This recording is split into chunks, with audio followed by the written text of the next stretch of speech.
Hate mail, what you gonna do? What you gonna do when the haters come for you?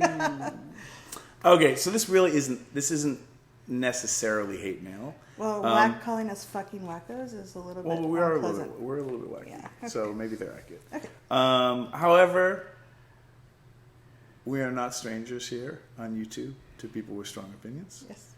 And people who want to leave comments when we ask them, please leave comments.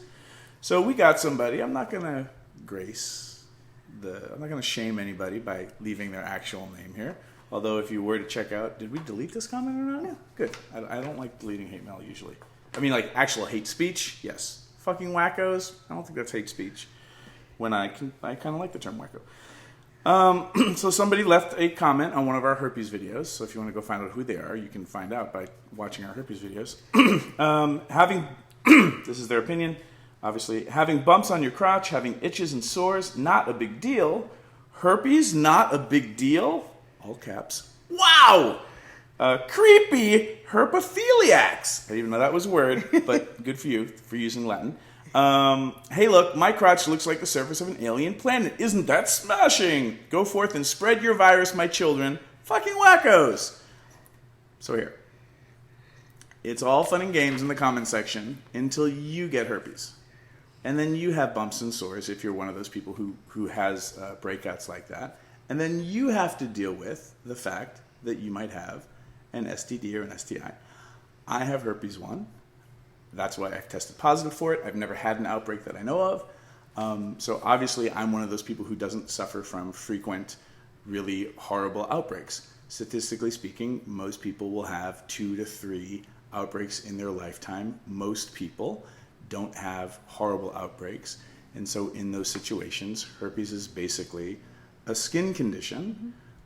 It is a sexually transmitted disease.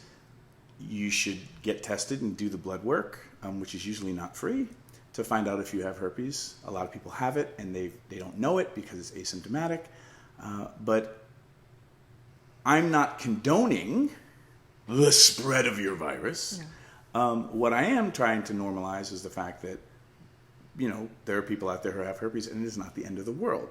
They are not, how do they say with such love, you know, my crotch looks like the surface of an alien planet.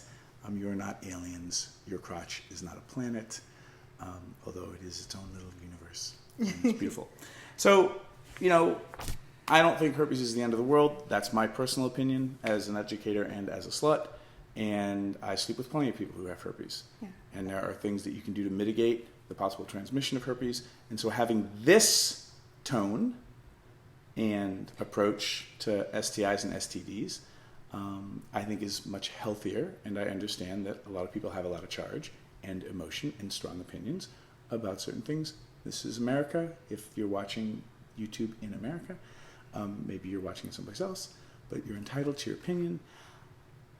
While I have my strong opinions, I would like to treat people as decently as I can, especially people who have culturally shaming situations going on around their genitals. That's all. So, haters are going to hate. One thing to consider is if the person didn't feel ashamed or scared of STDs, STIs, if it was more normalized, like, yeah, it's not something you necessarily want to have, and you definitely want to have consent with people, but if it wasn't this horrible, horrible thing to have herpes, what would your life be like? What choices would you make that were different? I've worked with a lot of people that have herpes, and I've worked with them around the shame of it, and the fear that their contact, just like touching another person, is bad for them, and that's such a horrible place to be. Herpes wasn't even a disease. It wasn't a STD or STI until the 1950s when they found something that would help mitigate some of it, and it became a big deal from the pharmaceutical point of view. Mm-hmm. So it's a skin condition, and it is something that you want to know about and you want to have informed consent, but it's not some... it's not the end of the world. Yeah. So thanks so much for listening. I know this is a tough subject for a lot of people, and the more informed you are, the more power you have for yourself and your loved ones. So thank you. This is Reid from readaboutsex.com. Cathy Bartoli from theintimacydojo.com. Your resident YouTube fucking wackos signing off.